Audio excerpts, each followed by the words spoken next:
வழிபாட்டு துவக்கமாக நாம் கண்களை மூடி ஜெபம் செய்வோம். அன்பின் ஆண்டவரே, மெய் போற்றுகிறோம். இது அன்புக்காக மகிழ்ச்சி அடைகின்றோம். கடந்த நாட்களுக்காக உமது அன்பு இறக்கும் தயவு அனைத்திற்காக போற்றுகின்றோம். இந்த ஓய்வு நாளிலே வழிபாட்டிலே பங்கேற்கின்ற மாபெரும் வாய்ப்பிற்காக மகிழ்ச்சியோடு துதிக்கின்றோம். எங்களை எல்லாம் நீர் ஒருமித்து கூடுகின்ற வாய்ப்பினை கொடுத்திற்காக துதிக்கின்றோம். பலப்படுத்தி காத்துக்கொள்ளும். மீட்பர் இயேசுவின் ஜெபம் கேளும் பிதாவே, ஆமேன். கடவுளை போற்றும் வண்ணமாக நாம் யாவரும் 258வது பாமாலை பாடப்போகிறோம். பதிவு செய்யப்பட்ட பாடல் ஒளிபரப்பப்படும். பாமாலை எண் 258, இயேசுவே உம்மை தியானித்தால் என்கின்ற பாமாலை.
நாமம் போலவே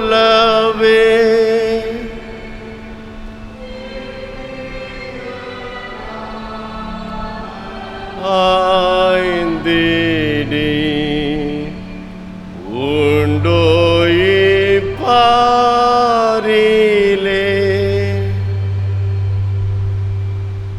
நீனோருங்கொண்ட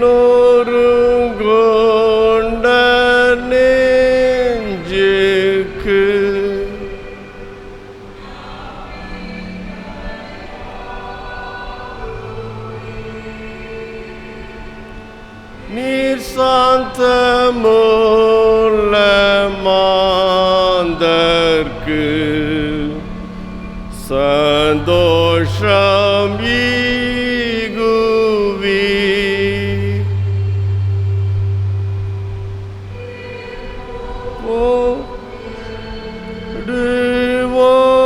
ஓடுவோர்க்கும் நீ ஈவீரே நன்மையும்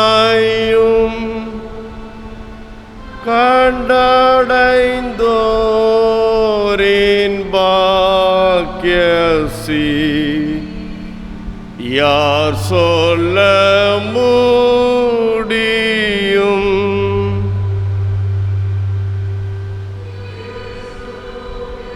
அன்பை உணர்ந்து மெய் பக்தரறிவா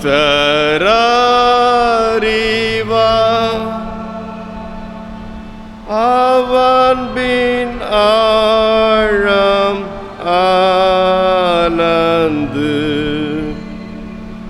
மற்றோரறிந்திடா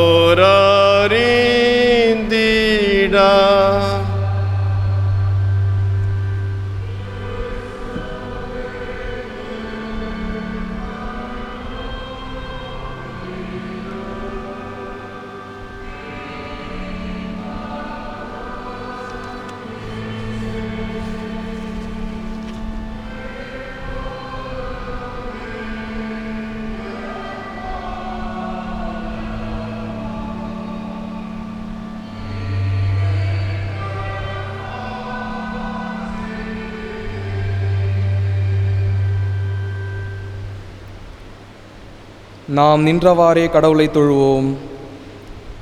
கடவுள் ஆவியாயிருக்கிறார். அவரை தொழுது கொள்ளுகிறவர்கள் ஆவியோடும் உண்மையோடும் அவரை தொழுது கொள்ள வேண்டும். நம்முடைய பிதாவாகிய கடவுளாலும் ஆண்டவராகிய இயேசு கிறிஸ்துவினாலும் உங்களுக்கு கிருபையும் சமாதானமும் உண்டாவதாக. இது ஆண்டவர் உண்டு பண்ணின நாள், இதிலே களி கூர்ந்து மகிழக் கடவோம். ஆண்டவரே, எங்கள் உதடுகளை திறந்தருளும். பிதாவுக்கும் குமாரனுக்கும் பரிசுத்த ஆவிக்கும் மகிமை உண்டாவதாக. சதா காலங்களில் மகிமை உண்டாவதாக. ஆமீன்.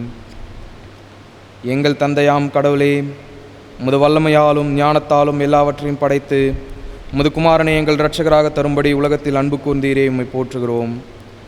குமாரனாம் கடவுளே, பாவத்தை தவிர்த்து எல்லாவற்றிலும் எங்களைப் போல் மனிதனாகி எங்கள் பாவங்களுக்காக ஒப்பு கொடுக்கப்பட்டு எங்கள் நீதிக்காக உயிர் திரும்பியவரே, உம்மை போற்றுகிறோம்.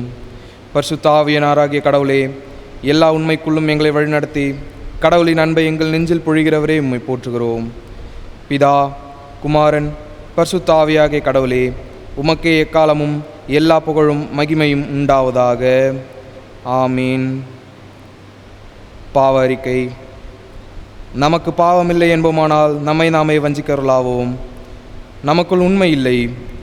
நமது பாவங்களை அறிக்கையிட்டால் பாவங்களை நமக்கு மன்னித்து எவ்வித அநீதமும் நீங்க நம்மை சுத்திகரிப்பதற்கு அவர் நம்பத்தக்கவரும் நீதியுள்ளவராயிருக்கிறார்.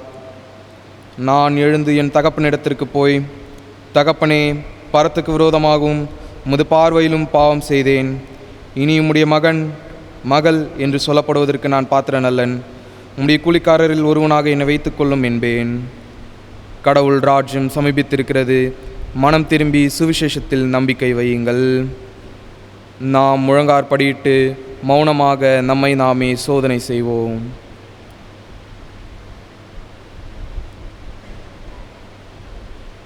சர்வ வல்லமையுள்ள கடவுளிடத்தில் நாம் நமது பாவங்களை தாழ்மையோடு அறிக்கையிடுவோம். பாவ அறிக்கை துணையாக முதலாம் பாவ அறிக்கை ஜெபத்தை நாம் அனைவரும் சேர்ந்து ஏறெடுப்போம். சர்வ வல்லமையும் மிகுந்த இரக்கமுள்ள பிதாவே, தப்பிப்போன ஆடுகளைப் போல நாங்கள் உம்முடைய வழிகளை விட்டு வழி இழந்து போனோம். எங்கள் இருதயத்தின் யோசனைகளுக்கும் விருப்பங்களுக்கும் மிகவும் இணங்கி நடந்தோம். உமது பரிசுத்த கற்பனைகளுக்கு விரோதமாக குற்றம் செய்தோம்.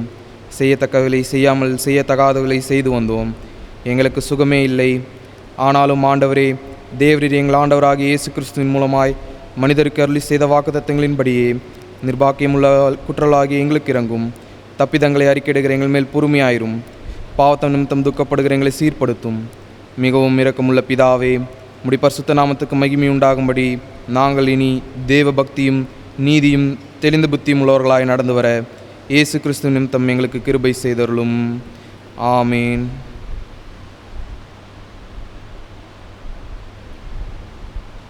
சர்வ வல்லமையும் மிகுந்திருக்கும் வல்ல ஆண்டவர் மன்னிப்பையும் பாவ நிவர்த்தியும் கட்டளையிட்டோருடைய வாழ்க்கை சீர்படுத்தக்கான காலத்தையும் தமது பசுத்த ஆவின் கிருபையும் தேர்த்திலும் தந்துள்ளுவாராக. ஆமேன். ஆண்டவரை துதியுங்கள். திருமறை பாட வாசி கேட்போம்.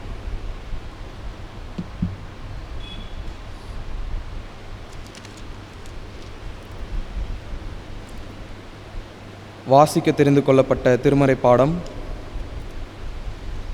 பிலிப்பியருக்கு எழுதின நிருபம் 2ஆம் அதிகாரம் வசனங்கள் 25 முதல் 30 வரை. பிலிப்பியர் 2ஆம் அதிகாரம் வசனங்கள் 25 முதல் 30 வரை. என் சகோதரரும் உடன் உழைப்பாளரும் உடன் போர் வீரருமான எப்பப்பிராத்துவை என் தேவைகளில் எனக்கு துணை செய்யும்படி நீங்கள் அனுப்பி வைத்தீர்கள். அவரை இப்பொழுது உங்களிடம் திரும்ப அனுப்புவது தேவை என கருதுகிறேன். ஏனெனில் அவர் உங்கள் எல்லாருக்காகவும் ஏக்கமாயிருக்கிறார். குறிப்பாக அவர் உடல்நலம் குன்றியிருந்ததை பற்றி நீங்கள் கேள்விப்பட்டதை அறிந்து மனங்கலங்கியுள்ளீர். அவர் உடல் நலம் குன்றி இறக்கும் நிலையில் இருந்தது உண்மையே. ஆனால் கடவுள் அவர் மேல் இரக்கம் கொண்டார். அவர் மேல் மட்டுமல்ல, துயரத்துக்கு மேல் துயரம் எனக்கு நேராதபடி என் மேலும் இரக்கம் கொண்டார். அவரை மிக விரைவில் அனுப்பி வைக்கிறேன். நீங்கள் அவரை மீண்டும் பார்ப்பதால் மகிழ்ச்சி அடைவீர்கள். நானும் துயரின்றி இருப்பேன். எனவே முழு மகிழ்ச்சியோடு ஆண்டவர் பெயரால் அவரை ஏற்றுக்கொள்ளுங்கள். இத்தகையோருக்கு நீங்கள் மதிப்பு கொடுக்க வேண்டும். ஏனெனில் நீங்கள் எனக்கு ஊழியம் புரிய இயலாமற் போன குறையை நீக்க அவர் தம் உயிரையே இழக்க துணிந்தார். கிறிஸ்துவுக்காக அவர் செயலாற்றிய காரணத்தினால்தான் இவ்வாறு அவர் சாகும் நிலைக்கு ஆளானார்.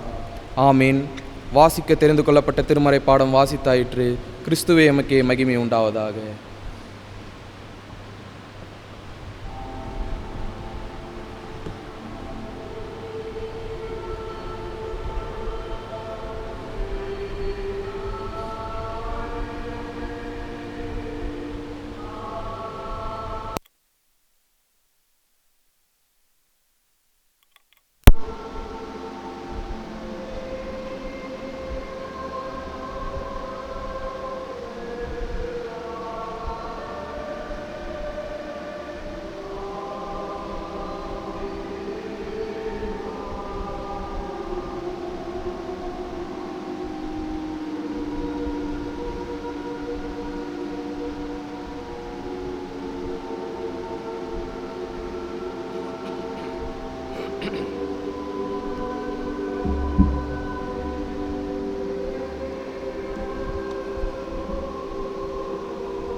ஜீவனுள்ள தேவானே,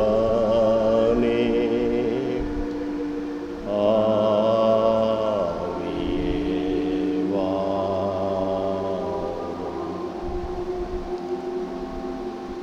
அன்புள்ள ஆண்டவரே, இந்த காலை வழிபாட்டுக்காக துதிக்கின்றோம். திருவார்த்தைகள் வழியாக உம்மை காணவும் மகிழவும் பலப்படுத்தும். மீட்பர் இயேசுவின் ஜெபங்களும் பிதாவே, ஆம். ஆண்டவராக இயேசு கிறிஸ்துடைய திரு பெயரில் வாழ்த்துதலை மகிழ்ச்சி அடைகின்றோம். இந்த நாளுடைய செம்பொருள் ஆண்டவராகிய இயேசு கிறிஸ்துடைய ஒட்டுமொத்த ஊழியத்தை புரிந்து கொள்வதற்காக வழங்கப்பட்டிருக்கிறது. ஏனென்றால் திருப்பணி துவக்குகின்ற ஆண்டவராக இயேசு கிறிஸ்து பயன்படுத்திய முதல் வார்த்தை மனம் திரும்புங்கள். அதோடு தொடர்புடையது கடவுள் ராஜ்யம் சமீபத்தில் இருக்கிறது. இந்த வகையிலே ஆண்டவர் பயன்படுத்திய முதல் வார்த்தை துவக்கம், ஊழியத்தின் துவக்கத்தை நாம் உணர்ந்திட அழைக்கப்படுகின்றோம். ஒரு பெரிய இயக்கம், ஒரு பெரிய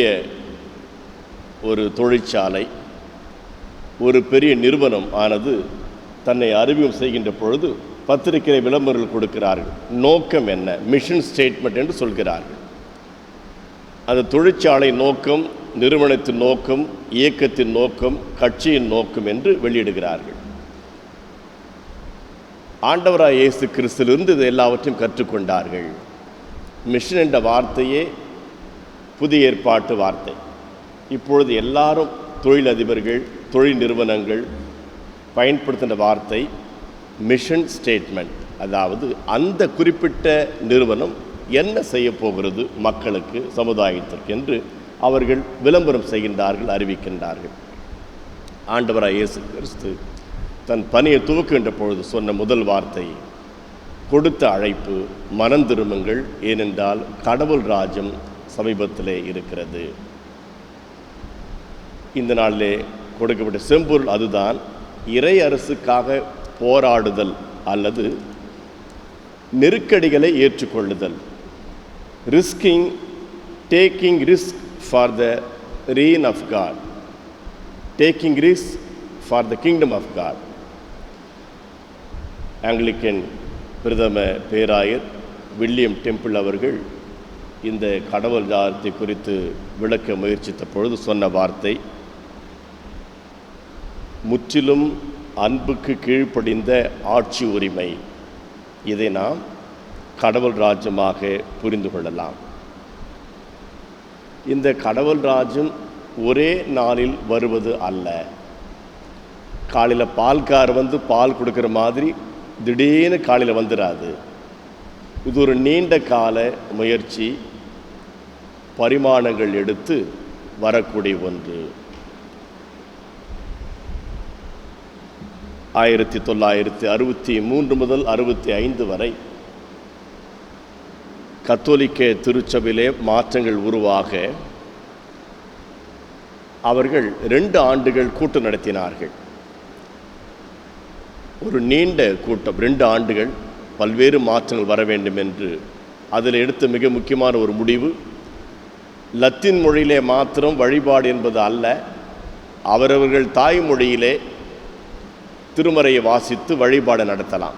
இதை போன்ற ஏராளமான மாற்றங்கள் சீர்திருத்தம் கொண்டு வரப்பட்டது. ஒவ்வொன்றும் குறித்தும் சில கருத்துக்கள் தெரிவிக்கப்பட்டன. அவற்றில் திருச்சபை என்ற தலைப்பிலே வெளியிட்ட அறிக்கையிலே கடவுள் ராஜ்யத்து குறித்து அவர்கள் எவ்விதமாக சொல்ல ஆரம்பித்தார்கள் என்றால், கிறிஸ்துவின் வார்த்தையில், கிறிஸ்துவின் பணியில், கிறிஸ்துவின் பிரசன்னத்தில் இந்த அரசு வெளிப்படுகிறது மனிதர்கள் மத்தியிலே.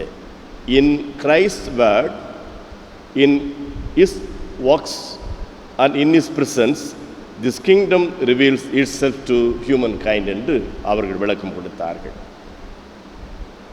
இந்த நாளிலே நாம் இந்த இறை அரசை குறித்து தியானிக்கின்ற பொழுது சில அனுபவங்கள் திருமறை வெளிச்சத்திலே தனி மனிதர்கள் எப்படி கண்டார்கள், அதன் வழியாக நாம் அதை உணர்ந்து கொள்ள முயற்சிக்க அழைக்கப்படுகின்றோம். ஏற்கனவே ஒரு அரசாங்கம் இருக்கிறது, ரோம் அரசு இருக்கிறது. அந்த ஆலயத்தை நிர்வாகம் செய்கின்ற ஒரு தனியான ஒரு பெரிய எருசலேம் ஆலயத்தினுடைய பிரதான ஆசாரியர் இருக்கின்றார். இந்த நிலையிலே இதற்கு எதிர்ப்பான ஒரு அரசா, கவுண்டர் கிங்டம் என்று புரிந்து கொள்வதா, அல்லது பேரலல் கிங்டம் என்று புரிந்து கொள்வதா? அந்த அரசு இருக்கின்ற பொழுது இன்னொரு அரசா? இந்த வார்த்தையை ஆண்டவராகிய இயேசு கிறிஸ்து ஏன் பயன்படுத்தினார்? இந்த வார்த்தையினுடைய நோக்கம் என்ன என்று நாம் புரிந்து கொள்ள முயற்சிக்கு அழைக்கப்படுகிறோம். இதற்கு 3 திருமறை பகுதியில் இருக்கின்ற சில உண்மைகளை நாம் புரிந்திட முயற்சிக்கின்ற பொழுது ஒட்டுமொத்த உண்மையை நம்மால் புரிந்து கொள்ள முடியும்.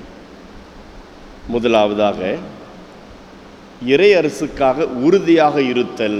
எஸ்தர் வாழ்க்கையிலே பார்க்கின்றோம், அவர்கள் இறை அரசுக்காக உறுதியோடு இருந்திருக்கிறார்கள். அவருடைய செயல்பாடு, திட்டம், அதை எடுத்துக்கொண்ட அணுகுமுறை ஒட்டுமொத்த ஆன்மீகத்தை வெளிப்படுத்துகிறது. அந்த இறையரசை கட்டிட அவர் உறுதியாக இருந்திருக்கிறார். கொஞ்சம் கூட விலகி செல்லவில்லை, பயப்படவில்லை, தன் உயிரை பொருட்படுத்தவில்லை. அவருடைய நோக்கமெல்லாம் மக்களை காப்பாற்றுவது, அந்த மக்களுக்கு தீமை ஏற்படாமல் தவிர்ப்பது. இதற்கு அவருடைய ஒட்டுமொத்த வாழ்க்கையை அர்ப்பணிப்பதை நாம் பார்க்கின்றோம். எஸ்தர் 8ஆம் அதிகாரம் 6ஆம் வசனத்திலே 8ஆம் அதிகாரம் 6ஆம் வசனத்திலே, எஸ்தர் புத்தகம் 8:6, என் மக்களுக்கு நேரிடும் தீங்கினையும் என் உறவினரின் படுகொலையினையும் நான் எவ்வாறு காண இயலும்? ஏனென்றால் அங்கு அந்த பாரசீக அரசன் அறிவித்து விட்டார். ஒரு தவறான, ஒரு தீமையான அதிகாரி அங்கு இருந்தார். அந்த அதிகாரி தூண்டுதனாலே ஒரு சட்டமானது இயற்றப்பட்டு எல்லா நாடுகளுக்கும் சென்று விட்டது. யூதர்களை அழிக்க வேண்டும் என்று ஒரு சட்டம், யூதர்களை அழிக்க வேண்டும் என்ற சட்டமானது எல்லாருக்கும் சென்று விட்டது. இந்த நேரத்திலே ஒரு அரசியாக, செல்வாக்குள்ள ஒரு பொறுப்புள்ள பெண்ணாக அந்த அரசவையில் இருக்கின்ற எஸ்தர் ஒரு யூத பெண். இந்த பெண் வழியாக இந்த சட்டத்தை திரும்ப பெற்றுக்கொள்வதற்காக அவருடைய உறவினரான மொர்தெகாய் முயற்சிக்கின்றார். இப்பொழுது அனைத்து ஏற்பாடும் நடந்து கொண்டே இருக்கிறது. ஒரு விருந்தை ஆயத்தப்படுத்தி எஸ்தரானவர் அரசனை அந்த விருந்துக்கு அழைத்திருக்கின்ற பொழுது அரசர் கேட்கின்றார், அவனுக்கு என்ன செய்ய வேண்டும்? 8ஆம் அதிகாரம் 5ஆம் வசனத்திலே, எஸ்தர் 8:5, அவர், எஸ்தர், மன்னருக்கு இது நலமெனப்பட்டால், அவர் தம் கண்களில் எனக்கு தயவு கிடைத்தால், அரசருக்கு இது சரியென தோன்றினால், நானும் உம் பார்வையில் இனியவள் எனப்பட்டால், மன்னரின் அனைத்து மாநிலங்களிலும் உள்ள யூதர் அழிந்து போகுமாறு வஞ்சனையாய் திட்டமிட்ட அமதாத்தின் மகனும் ஆகாகியனுமான ஆமான் எழுதிய மடல்கள் அனைத்தையும் திருப்பி அனுப்பும்படி எழுதுவீராக. அரசனிடத்திலே பேசுகின்றதற்கு வாய்ப்பு பெற்றிருக்கின்ற இந்த பெண் முதல் கோருகின்ற கோரிக்கை என்னவென்றால், ஒரு தவறான ஆணை பிறப்பிக்கப்பட்டு விட்டது, அந்த தவறான ஆணையை திரும்ப பெற வேண்டும், இதற்கு காரணமானவன் இன்னார் என்று அவர்கள் அறிவித்துவிட்டு முடிவாகத்தான் அந்த 6ஆம் வசனத்தில் சொல்கிறார்கள், எப்படி நான் என் மக்கள் அழிவதை பார்த்து கொண்டிருக்க முடியும்? இதை சொன்ன பிறகு அவர் அரசு சொல்லுகின்றார், நான் அரசாணை இட்டுவிட்டேன், திரும்பி பெற முடியாது, இருப்பினும் உனக்கு ஒரு வாய்ப்பு கொடுக்கின்றேன், அந்த வாய்ப்பை பயன்படுத்தி கொள்ளுங்கள். என்னவென்றால், நீங்கள் ஒரு மடல் எழுதி என் முத்திரையை போட்டு அந்த கடிதத்தை எல்லாருக்கும் அனுப்புங்கள். அந்த கடிதத்திலே நீங்கள் என்ன எழுதலாம் என்றால், உங்கள் எதிரிகளை அழிக்கலாம். பிறகு அவர்கள் திட்டமிடுகிறார்கள், கடிதம் எழுத ஆரம்பிக்கின்றார்கள். எஸ்தர் 8ஆம் அதிகாரம் 7ஆம் வசனம் முதல் அவை அனைத்தும் கொடுக்கப்பட்டிருக்கிறது. 8ஆம் வசனத்திலே, மன்னரின் பெயரால் எழுதப்பட்டு அவர் கணையாழியின் முத்திரை பதிக்க பெற்ற எம்மடலும் திருப்பெற இயலாதபடியால் உங்கள் பார்வையில் நலமென தோன்றும் அனைத்தையும் மன்னரின் பெயரால் நீங்கள் யூதருக்கு எழுதி மன்னரின் கணையாழியால் முத்திரையிடுங்கள். ஒரு பெரிய உரிமை கொடுத்து விட்டார். உங்களுக்கு விருப்பமானதை எழுதி சட்டமாக மாற்றிக்கொள்ளுங்கள். பிறகு கடிதம் எழுதப்பட்டது. எவ்விதமான கடிதம் என்றால், யூதர்களை யார் தாக்குகிறார்களோ அவர்களை தாக்கி தங்களை பாதுகாத்து கொள்ளலாம். மற்றவர்களை அழிப்பதற்காக சட்டம் அல்ல. யூதரை அழிக்க வருகின்றவர்கள் இருக்கின்ற பொழுது தங்களை பாதுகாத்து கொள்ள, பாதுகாப்புக்காக நீங்கள் அவர்களை தாக்கலாம். அந்த வகையிலே தான் இங்கு கடிதங்கள் எழுதப்பட்டன. 12ஆம் வசனத்திலே, மன்னர் அகசுவேருவின் மாநிலங்கள் அனைத்திலும் ஆதார் என்ற 12ஆம் மாதம் 13ஆம் நாளன்று ஒரே நாளில் இவ்வாறு செய்வதென அறிவிக்கப்பட்டது. 11ஆம் வசனத்திலே சொல்லப்பட்டது, எஸ்தர் 8:11, ஒவ்வொரு நகரிலும் உள்ள யூதர் ஒன்று திரண்டு தங்களை பாதுகாத்து கொள்ளவும் அவர்களையும் அவர்களின் குழந்தைகள் பெண்கள் ஆகியோரையும் தாக்கக்கூடிய எந்த நாட்டையும் மாநிலத்தையும் சார்ந்த படைகளை அழித்து கொன்று ஒழிக்கவும் அவற்றில் உடைமைகளை கொள்ளையிடவும் தேவையான அதிகாரத்தை மன்னரின் பெயரால் எழுதப்பட்ட இம்மடல்கள் அளித்தன. எவர் ஒருவர் யூதரை தாக்குகிறார்களோ அவர்களை இவர்கள் தாக்கி அழிக்கலாம். மற்றபடி பொதுமக்களை அல்ல. காரணமில்லாமல் யூத மக்களை அழிக்க திட்டமிடுகின்றவர்களுக்கு இவ்விதமான ஒரு பிரச்சனை கொடுப்பதாக சொல்லப்பட்டது. இதில் என்ன ஒரு சிறப்பு? ஏன் எஸ்தரை நாம் பாராட்ட வேண்டும்? எஸ்தர் எவ்விதமாக கடவுளாயத்தை கட்டுகிறார் என்றால், இந்த அழிக்கின்ற மணல்கள் எல்லா நாடுகளுக்கும் சென்று விட்டது என்ன எஸ்தருக்கு செய்தி வந்த பொழுது அவள் பதில் என்னவென்றால், நான் மன்னனை பார்க்க முடியாது, மன்னனை நான் பார்ப்பதற்கு முன்பு சில கட்டுப்பாடுகள் இருக்கிறது. 4ஆம் அதிகாரத்திலே பார்க்கிறோம். 11ஆம் வசனத்திலே எஸ்தர் 4:11, மன்னரால் அழைப்பு பெறாத ஆண் பெண் எவரும் மன்னரின் உள்முற்றத்திற்கு சென்றால் கொல்லப்படுவர். மன்னரின் அனுமதியின்றி அந்த பகுதிக்கு சென்றால் அவர்கள் கொலை செய்யப்படுவார்கள். இருப்பினும் நான் முயற்சிக்கின்றேன், எனக்காக ஜெபியுங்கள், நான் உபவாசம் இருக்கின்றேன். எதற்கு உபவாசம் என்றால், நான் மன்னரிடத்திலே அந்த வழியாக போகின்ற பொழுது மன்னர் என்னை கொலை செய்யக்கூடாது. ஒருவேளை கொலை செய்திருக்க வாய்ப்பும் இருக்கிறது. அதை தவிர்ப்பதற்காக ஜெபியுங்கள், உபவாசம் இருங்கள், நானும் ஜெபிக்கிறேன், நான் உபவாசம் இருக்கிறேன் என்று சொல்லிவிடுகின்றார் எஸ்தர். இங்குதான் கடவுள் ராத்திற்காக தன் உயிரை பொருட்படுத்தாமல் நெருக்கடி மத்தியிலே பணியாற்றுகின்றார் எஸ்தர். நெருக்கடி மத்தியிலே உயிரா யூத மக்களை காப்பாற்றுவதா? இந்த குழப்பத்தின் மத்தியிலே இளம் பெண்ணான எஸ்தர் பாடுபடுவதை பார்க்கிறோம். அங்கு சொல்லப்பட்டது 5ஆம் அதிகாரம் 2ஆம் வசனத்திலே, உள்முற்றத்தில் நின்ற அரசி எஸ்தரை கண்டதும் மன்னரின் கண்களில் அவருக்கு தயவு கிடைத்தது. இஸ்ரேல் மக்கள் உபவாசம் இருந்தார்கள். இந்த பெண் உபவாசம் இருந்தால் ஜெபித்தார்கள். மன்னரின் மனதிலே கண்களிலே எஸ்தருக்கு தயவு கிடைத்தது. ஏனென்றால் இவள் தன் சுயநலத்திற்காக தனக்கு பதவி வேண்டும், பொருள் வேண்டும் என்று உபவாசம் இருக்கவில்லை. தன் குடும்பத்திற்காக மன்றாடவில்லை. மக்கள் காப்பாற்றப்பட வேண்டும், யூத மக்கள் காப்பாற்றப்பட வேண்டும் என்பதற்காகத்தான் முயற்சி எடுத்து உயிரையும் பொருட்படுத்தாமல் இந்த பெண்ணானவள் தன் அர்ப்பணித்த நிலையிலே தான் மன்னரின் கண்களிலே தயவு கிடைத்தது. எனவே நாம் பார்க்கணும், எப்பொழுதெல்லாம் தயவு கிடைக்கிறது? பொது நலனிலே பணியாற்றுகின்ற பொழுது, உண்மைக்காக நீதிக்காக பாடுபடுகின்ற பொழுது கண்களிலே தயவு கிடைக்கும். அது அதிகாரியாக இருக்கலாம், அரசனாக இருக்கலாம், சாதாரண பணியாளனாக இருக்கலாம். தயவு கண்டிப்பாக கிடைக்கும். வாழ்க்கையை பொருட்படுத்தாமல் எஸ்தர் அவர்கள் பணியாற்றுவதை பார்க்கிறோம்.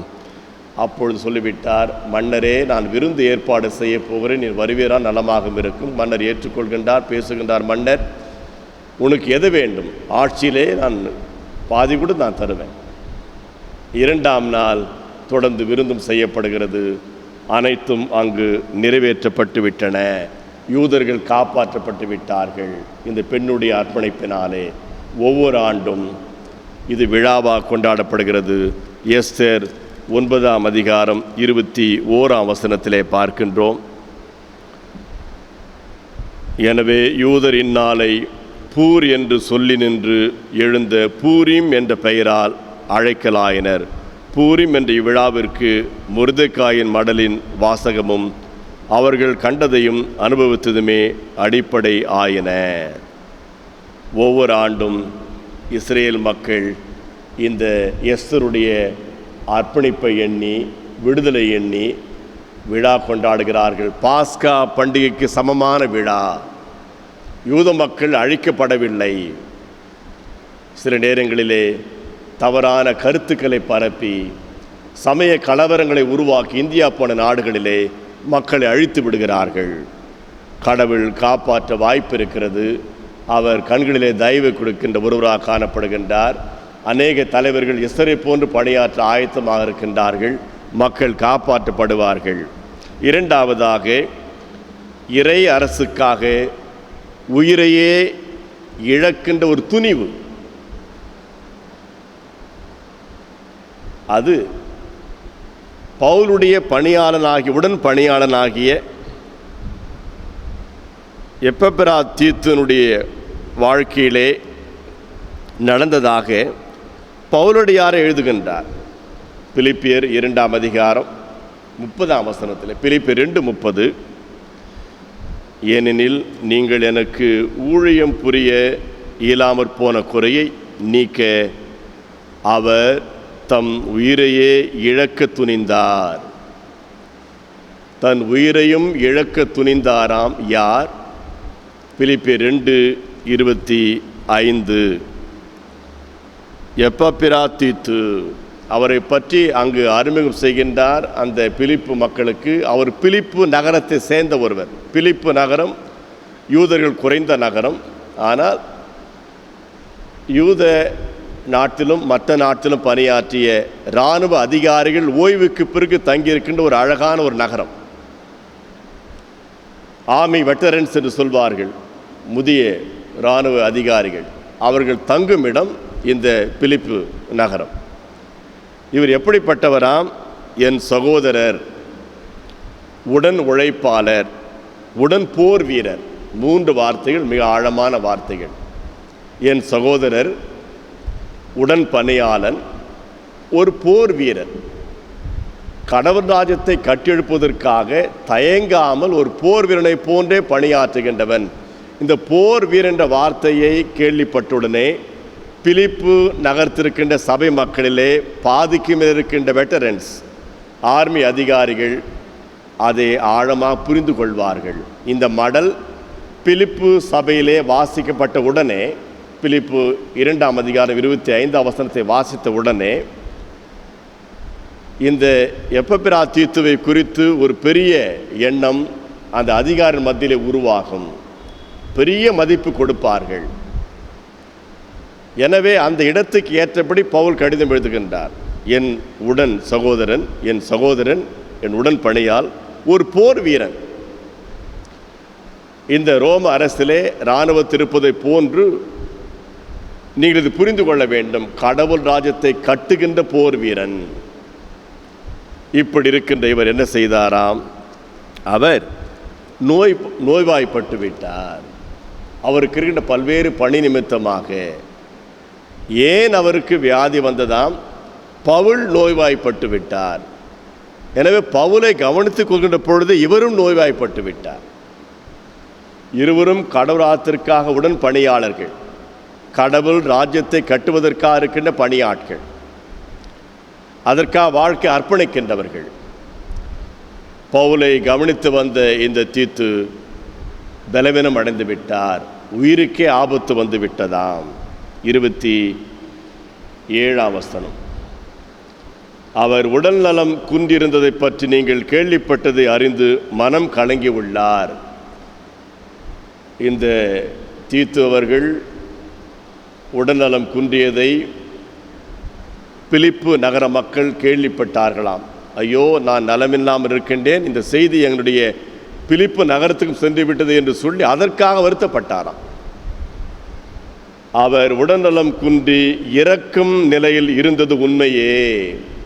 அவர் மரித்திருந்திருக்க வேண்டும். மரணத்தினுடைய கடைசி நொடித்துளிலே இருந்தார், உண்மைதான். ஆனால் கடவுள் அவர் மேல் இரக்கம் கொண்டார். அவர் இறக்கும் நிலையில் இருந்தது உண்மையே, ஆனால் கடவுள் அவர் மேல் இரக்கம் கொண்டார். அவர் மேல் மட்டுமல்ல, துயரத்துக்கு மேல் துயரம் எனக்கு நேரிடாதபடி என் மேலும் இரக்கம் கொண்டார். எங்கள் இருவர் மீதும் கடவுள் இரக்கம் கொண்டார். இந்த இருவருமே இறை அரசுக்காக உயிரை இழக்க துணிவு பெற்றவர்கள். பவுலடியார் ரோமாபுரியிலே 2 ஆண்டுகள் வாடகை வீடு எடுத்து அந்த வீட்டிலே அவர் கைதியாக இருந்தார். அங்கே இருக்கின்ற பொது சிறையிலே அவர் அடைக்கப்படாமல் சமயத்தில் ஏற்பட்ட சில தத்துவ பிரச்சனை என்று எண்ணி அவருக்கு அனுமதி வழங்கினார்கள். அவர் வாடகை வீடு எடுத்து ரோமாபுரியிலே தனியாக தங்கியிருந்த பொழுது இந்த தீத்தவருக்கு உதவி இருக்கலாம் என்று நம்பப்படுகிறது. அப்பொழுது நோய்வாய்ப்பட்ட பவுலுக்கு இந்த சகோதரன் நன்மையாக இருந்து பணியாற்றியிருக்கிறார். நான் அவரை அனுப்பி வைக்கின்றேன். நீங்கள் அவரை மீண்டும் பார்ப்பதால் மகிழ்ச்சி அடைவீர்கள். நானும் துயரின்றி இருப்பேன். எனவே முழு மகிழ்ச்சியோடு ஆண்டவர் பெயரால் அவரை ஏற்றுக்கொள்ளுங்கள். இத்தகையோருக்கு நீங்கள் மதிப்பு கொடுக்க வேண்டும். டேவிட் லிவிங்ஸ்டன் அவர்கள் ஒரு மருத்துவர், இங்கிலாந்து நாட்டை சேர்ந்தவர். அவர் ஆப்பிரிக்காக வந்த பொழுது அவர்தான் விக்டோரியா வாட்டர் ஃபால்ஸை கண்டுபிடித்தவர். நேஷ்னல் ஜியாகிரஃபி என்ற ஒரு புத்தகம் அந்த காலத்தில் வெளிவந்திருந்தது. இப்போது ஒரு டிவி சேனலாக வந்து கொண்டிருக்கிறது. இவரை மையப்படுத்திதான் அனைத்தையும் எழுதினார்கள். ஆப்பிரிக்காவுக்கு ஒரு ஜாம்பியாவில் மரித்து போனார். அதுக்கிடையிலே 7 ஆண்டுகள் காணாமல் போய்விட்டார் காட்டிலே. அவர் மிஷனரியாக அனுப்பப்பட்டவர். ஆப்பிரிக்காவுக்கு மிஷனரியாக சென்றவர். அந்த நாட்டு மக்களே அவரை, அந்த மலைவாழ் மக்கள் ஏற்றுக்கொண்டார்கள். அங்கே பணியாற்றி வந்திருந்தார். பிறகு ஸ்டான்லி என்பவரை அனுப்பி வைத்தார்கள் அவரை கண்டுபிடிப்பதற்காக. ஆப்பிரிக்காவிலே மிஷனரியாக இருந்து காணாமல் போன டேவிட் லிவிங்ஸ்டனை கண்டுபிடிக்க ஸ்டான்லி என்ற ஒருவர் அனுப்பப்பட்டார். அவரை சந்தித்ததாக சொல்லப்படுகிறது. பிறகு அவர் நோயுற்று அந்த மக்கள் மத்தியிலே மரித்து போனார். அப்பொழுது அந்த மக்கள், மலைவாழ் மக்கள், அவர் இருதயத்தை மாத்திரம் வெளியே எடுத்து இறந்த இடத்திலே ஒரு மரத்தின் அடியிலே புதைத்து விட்டார்கள். அங்கு ஒரு நினைவிடம் கட்டப்பட்டிருக்கிறது. இருதயத்தை மாத்திரம் வெளியே எடுத்து ஜாம்பியாவில் ஒரு கிராமத்திலே அடக்கம் செய்து விட்டார்கள். பிறகு 1800 கிலோமீட்டர் தூரம் அவருடைய உடலை கொண்டு வந்து அதை அவர் நாட்டுக்கு அனுப்பி வைத்து அவர் அங்கு அடக்கம் செய்யப்பட்டார். டேவிட் லிவிங்ஸ்டன் மக்கள் வளர்ச்சி இல்லாத காலகட்டத்திலே தன் வாழ்க்கை முழுவதும் அர்ப்பணித்து அவர் மக்கள் ஆண்டவரை அறிந்து கொள்ள, இறையரசை அறிந்து கொள்ள தன்னை முற்றிலும் அர்ப்பணித்த ஒருவராக காண்பிக்கப்பட்டிருக்கிறார். அதே போன்றே ஆப்பிரிக்கா பகுதியிலே டாக்டர் ஆல்பர்ட் ஸ்வீசர் அவர்களும் பணியாற்றினார். 1950ஆம் ஆண்டு அவருக்கு ஒரு பரிசு கொடுக்கப்பட்டது, 20ஆம் நூற்றாண்டின் உயர்ந்த மனிதர் என்ற ஒரு பட்டம். அந்த நூற்றாண்டு முடிவதற்கு 50 ஆண்டு இருப்பதற்கு முன்பே 1950ஆம் ஆண்டு டாக்டர் ஆல்பர்ட் ஸ்வீசர் அவர்களுக்கு 20ஆம் நூற்றாண்டு சிறந்த மனிதர் 1952 சமாதானத்திற்காக நோபல் பரிசு கொடுக்கப்பட்டது. வாழ்க்கை முற்றிலுமே நோய்வாய்ப்பட்ட மக்களுக்கு ஒரு சிறந்த பியானிஸ்ட் அவர்கள், இசை ஞானி, அவர் இசை வாசிக்க தெரிந்தவர், கல்லூரி பேராசிரியர், ஒரு மருத்துவர், மிஷனரியாக போவதற்காகவே மருத்துவ கல்லூரியிலே டாக்டருக்காக படித்தவர். வாழ்நாள் முழுவதுமே டாக்டர் ஆல்பர்ட் ஸ்வீசர் அவர்கள் அங்கு அர்ப்பணித்து பணியாற்றி 30 வயதிலே சென்றவர் தொடர்ந்து அந்த நாட்டிலே பணியாற்றினார். அவர் வாழ்க்கை முழுவதுமே இறையரசு கட்டுவதற்காக பயன்படுத்தப்பட்டது. பவுலடியார் தீத்துவை பாராட்டுகின்றார். 30ஆம் வசனத்திலே பிலிப்பியர் 2:30 அவர் தம் உயிரையே இழக்க துணிந்தார், கிறிஸ்துவுக்காக அவர் செயலாற்றிய காரணத்தினால்தான் இவ்வாறு அவர் சாகும் நிலைக்கு ஆளானார். ஏன் சாகும் நிலைக்கு தள்ளப்பட்டார் என்றால், கிறிஸ்துவுக்காக அவர் செயலாற்றிய காரணம். அநேகர் செயலாற்றிருக்கிறார்கள். நமது முன்னோர்கள் ஆண்டவர் ஏற்றுக்கொண்ட வகை, காலம், சூழல் என்னவென்றால், அயல் நாட்டு மிஷனரிகள் எந்த வசதியுமே இல்லாமல் தங்கள் அர்ப்பணித்தார்கள். பாளையங்கோட்டிலே சென்ட் ஜான்ஸ் இங்கிலீஷ் சர்ச் என்று ஒன்று இருக்கிறது. அங்கு அநேக மிஷனரிகள் அடக்கம் செய்யப்பட்டிருக்கிறார்கள். தமிழ் மொழிபெயர்ப்பிலே முதல் புத்தகம் பைபிள், பவர் மொழிபெயர்ப்பு. அதை மொழிபெயர்த்த பவருடைய கல்லறை அங்கு இருக்கிறது. ஒரு மிஷனரியுடைய மனைவி 3 குழந்தைகள், 9 வயது, 6 வயது, 3 வயது குழந்தைகள் காலராவில் மரித்து போனார்கள். அந்த தாயார் மனநிலை பாதிக்கப்பட்டிருந்தார்கள். அவர்கள் 5 பேருமே அந்த ஒரே இடத்தில் அடக்கம் செய்யப்பட்டிருக்கிறார்கள். நீங்கள் அங்கு சென்றால் பார்க்கலாம். சென்ட் ஜான்ஸ் இங்கிலீஷ் சர்ச் பாளையங்கோட்டில் இருக்கின்ற ஒரு பெரிய ஆலயம், அழகான ஆலயம். எண்ணற்றவர்கள் ஆற்றிய பணியினாலே நாம் வாழ்ந்து கொண்டிருக்கின்றோம். இறையரசு தடை ஏற்படாமல் இருக்க நினைவூட்டப்படுகின்றோம். 3ஆவதாக, இறை அரசுக்காக உறவை இழக்கும் அர்ப்பணிப்பு. கடவுள் ராஜ்யத்தை கட்டுவதற்காக பெற்றோரை, குடும்பத்தை, சகோதர சகோதரி இழக்கின்ற ஒரு துணிவு, அதை ஆண்டவராய் இயேசு கிறிஸ்து உலகத்துக்கு அறிமுகம் செய்து வைக்கின்றார். இறையரசு கட்டுவது எளிதான பணி அல்ல. நீர் சிலவற்றை இழக்க ஆயத்தமாக இருக்க வேண்டும். சிலவற்றை என்றால் உன் உறவுகளையே, தந்தை, தாயை, உடன் பிறந்தோர் இழக்க நேரிடும். அதை தெளிவாக மத்தேயு 10ஆம் அதிகாரம் 37 முதல் 42 வரை விவரமாக சொல்லியிருக்கிறார். அந்த வார்த்தையின் வடிவிலே நாம் பார்க்கின்றோம். 37ஆம் வசனத்திலே, என்னை விட தம் தந்தையிடமோ தாயிடமோ மிகுந்த அன்பு கொண்டுள்ளோர் என்னுடையோர் என கருதப்பட தகுதியற்றோர். ஆச்சரியமாக இருக்கிறது. பெற்றோரை கனம் பண்ண வேண்டும் என்று சொன்ன கடவுள் இப்பொழுது நேர்மாறாக இருக்கிறதே, எதிராக இருக்கிறது என்று நாம் யோசிக்கலாம். என்னை விட, அதுதான் முக்கியம். நீ பெற்றோரை கனம் பண்ண வேண்டும், மதிக்க வேண்டும். அதை போன்று உடன் பிறந்தோரிடத்திலும் கூட என்னை விட அதிகமாக முக்கியத்துவம் கொடுக்கின்ற பொழுது நீ என்னை போன்று ஆவதற்கு தகுதி எழுந்து விடுகின்றாய். நீங்கள் எல்லாரும் என்னை போல் மாற வேண்டும். என்னை போல் மாற வேண்டும் என்றால் என்னை மாதிரியே என் குடும்பத்தை விட்டு மற்றவருடைய தேவைகளை பூர்த்தி செய்ய பயணிக்கின்ற பொழுது அது செயலாக்கம் பெறுவதை நாம் பார்க்க முடியுமா?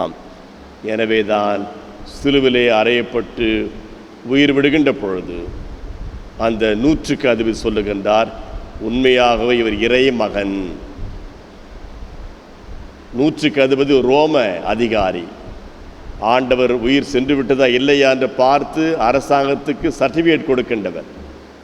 அவர் என்ன சர்டிஃபிகேட் கொடுக்கின்றார்? இறைமகன் என்று சர்டிஃபிகேட் கொடுக்கின்றார். நான் பார்க்கின்றோம் இந்த ஊழிய காலகட்டத்திலே மத்தேயு 12ஆம் அதிகாரத்திலே ஆண்டவரிடத்தில் சொல்லப்படுகிறது, இங்கு வந்திருக்கின்றவர்கள் யார்?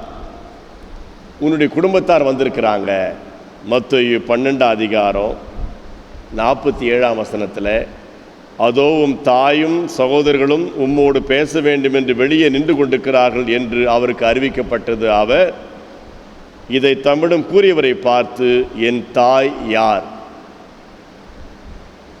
என் சகோதரர்கள் யார் என்று கேட்டார். அவருக்கு செய்தி சொல்கிறார்கள்.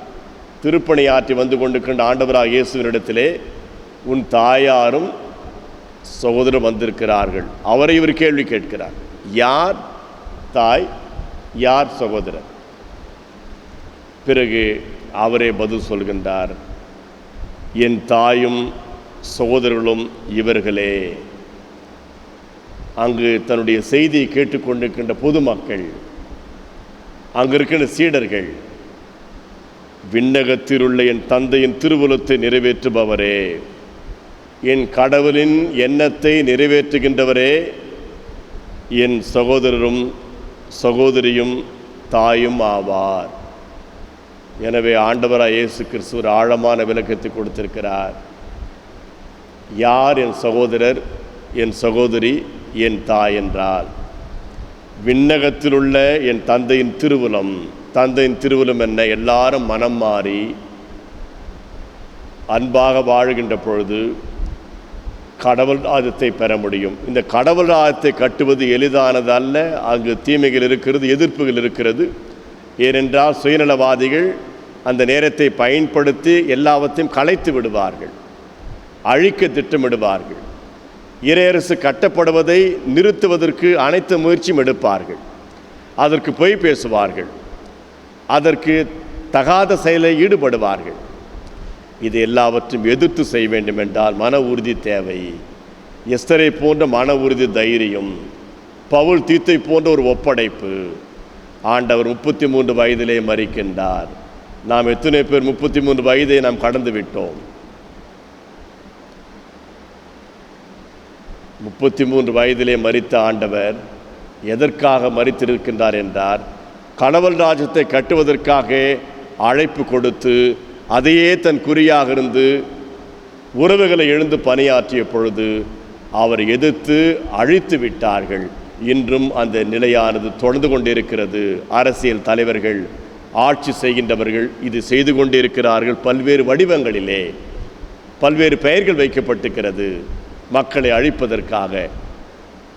தென் அமெரிக்கா நாடுகளிலே அநேகர் காணாமல் போய்விடுகிறார்கள். அங்கு இருக்கிற இராணுவ அதிகாரிகள், இராணுவ ஆட்சியினாலே அநேக நிலையிலே அவர்கள் அழிக்கப்பட்டு விடுகிறார்கள்.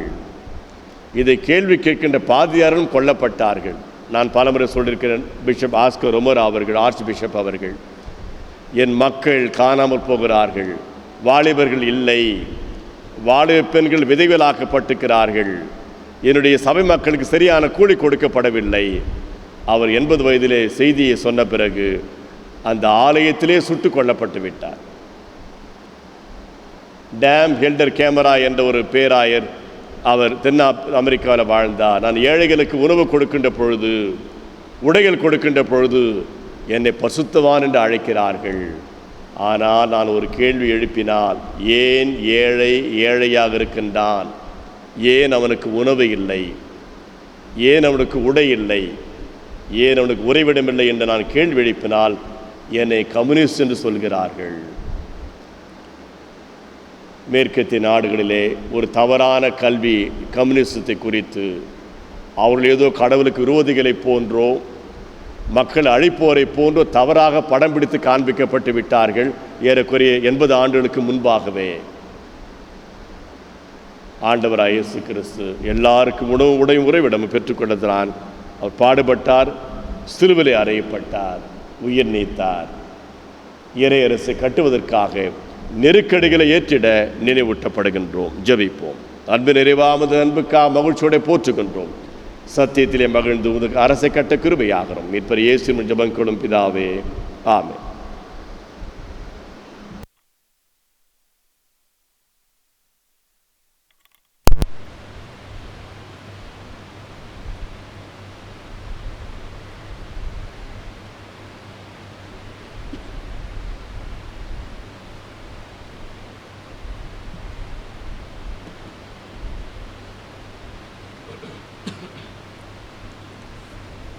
நாம் அனைவரும் எழுந்து நின்று அப்போஸ்தலர் விசுவாச பிரமாணத்தை நாம் சேர்ந்து ஏறெடுப்போம்.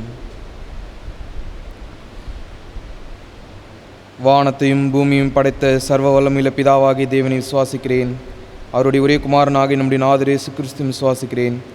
அவர் பரிசுத்த ஆவியினாலே கன்னிமரியாளிடத்தில் உற்பத்தி பிறந்தார். பொந்திய பிலாத்தின் காலத்தில் பாடுபட்டு சிலுவையில் அறையுண்டு மரித்து அடக்கம் பண்ணப்பட்டு பாதாளத்தில் இறங்கினார். 3ஆம் நாள் மரித்தோரிடத்திலிருந்து எழுந்தள்ளினார். பரமண்டலத்துக்கு ஏறி சர்வ வல்லமையுள்ள பிதாவாகி தேவனுடைய வலது பார்சத்திலே வீற்றிருக்கிறார். அவ்விடத்திலிருந்து உயிருள்ளோரையும் மரித்தோரையும் நியாயம் தீர்க்க வருவார். பரிசுத்த ஆவியை விசுவாசிக்கிறேன். பொதுவாக இருக்கிற பரிசுத்த சபையும் பரிசுத்தவான்களுடைய ஐக்கியமும் பாவ மன்னிப்பும் சரீரம் உயிர்த்தெழுதலும் நித்திய ஜீவனும் உண்டு என்று விசுவாசிக்கிறேன். ஆமீன். அமர்வோம்.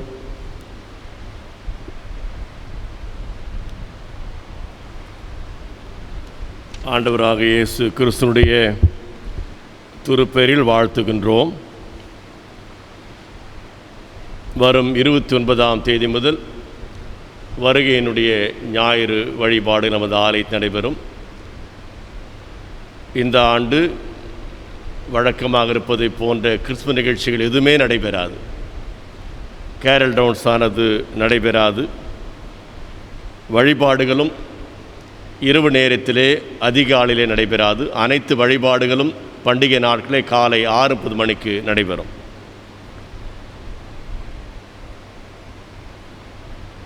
வருகின்ற 6ஆம் தேதி முதல் டிசம்பர் மாதத்திலே ஆலயத்து வருகின்றவருடைய பட்டியல் மாற்றி அமைக்கப்படும். சந்தா என் வரிசையினுடைய அடிப்படையிலே வருகின்ற 28ஆம் தேதி முதல் ஜனவரி 6ஆம் தேதி வரை 40 நாட்கள் தினமும் காலை 7:50 மணிக்கு அதிசயம் என்ற தொலைக்காட்சியிலே 8 நிமிடங்கள் தின தியானமானது ஒளிபரப்பப்படும்.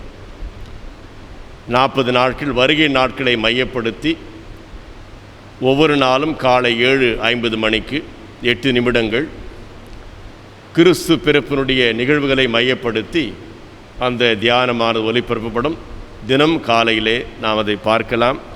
மேலும் யூடியூப், ஃபேஸ்புக் மூலமாகவும் அவை நமக்கு கிடைக்கும்.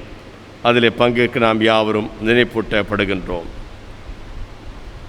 மேலும் வருகை நாட்களிலே ஒவ்வொரு ஞாயிற்றுக்கிழமையும் காலை 9:30 மணி முதல் 10:30 மணி வரை அதிசயம் தொலைக்காட்சி, யூடியூப் மற்றும் ஃபேஸ்புக் மூலமாக நீங்கள் வழிபாட்டில் பங்கேற்க வாய்ப்பு இருக்கிறது. கிறிஸ்மஸ் காலங்களில் நாம் பொதுவாக ஏழைகளை மனதிலே கொண்டு கிராம மக்களுக்காக புத்தாடை வாங்கி படைப்பது வழக்கம். இந்த ஆண்டு நீங்கள் முடிந்தால் அதை துணியாக புத்தாடை வாங்கி படைக்கலாம். இல்லை என்றால் தனியாக ஒரு உரையிலே ஏழைகளுக்கு புத்தாடை என்று எழுதி நீங்கள் அதுக்கு தேவையான பணத்தை வைத்தால் அதற்கு உரிய வகையிலே நாங்கள் புத்தாடைகளை வாங்கி ஏழைகளுக்கு வழங்க முடியும். முடிந்தவர்கள் நீங்கள் புத்தாடை பெற்று நீங்கள் ஆற்றல் முன்பாக காணிக்கை படைக்கும் இடத்தில் வைக்கலாம். இல்லை என்றால் ஒரு கவரிலே நீங்கள் காணிக்கை படைக்க அழைக்கப்படுகின்றீர்கள்.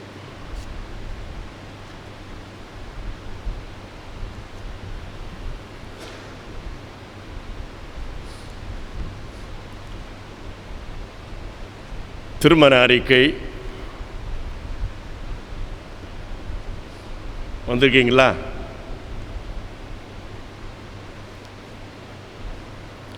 நமது சபையைச் சேர்ந்த திரு ரூபச்சந்திரன், திருமதி மங்களேஸ்வரி அவர்களின் மகன் செல்வன் ஆர் ரமேஷ் அவர்களுக்கும் தமிழ் சூசை லுத்திரன் திருச்சபை மங்களபுரம்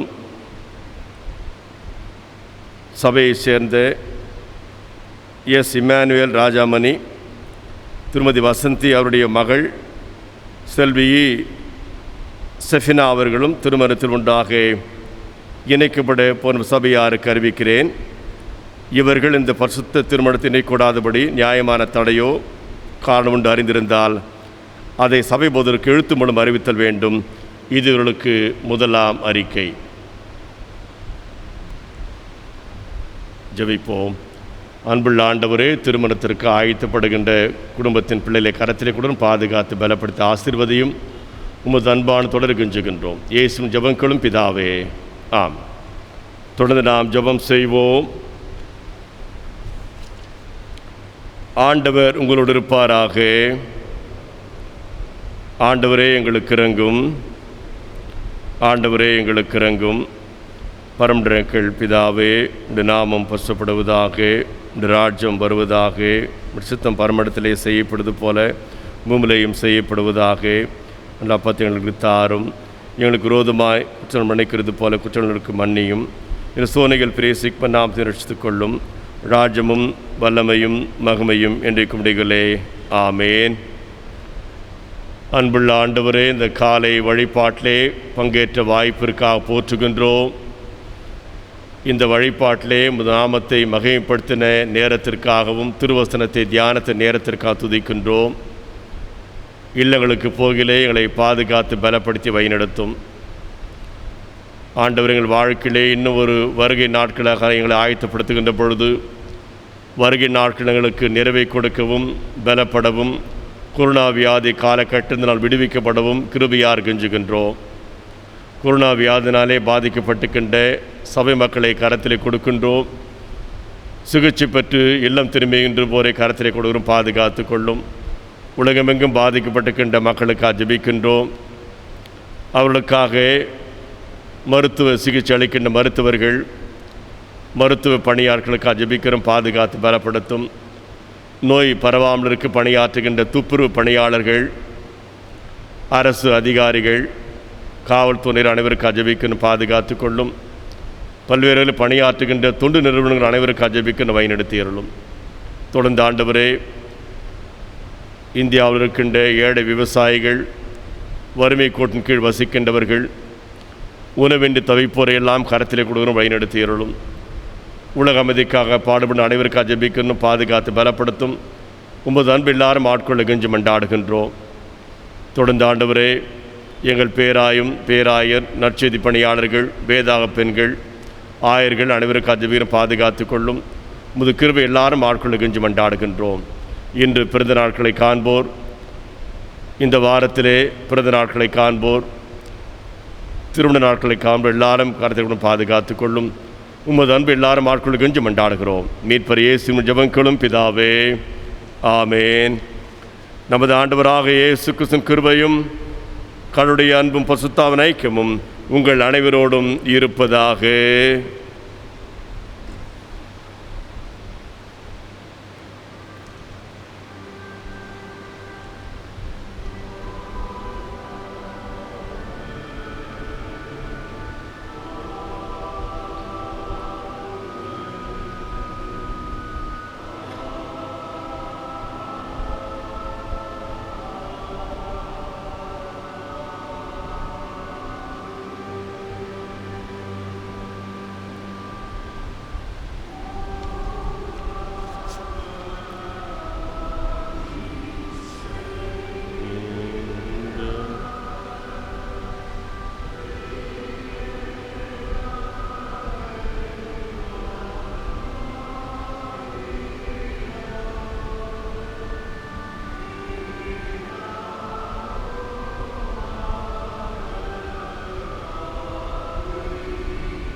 ஆண்டவர் உங்களோடு இருப்பாராக. சமாதானத்தோடே போய் வர கடவோம்.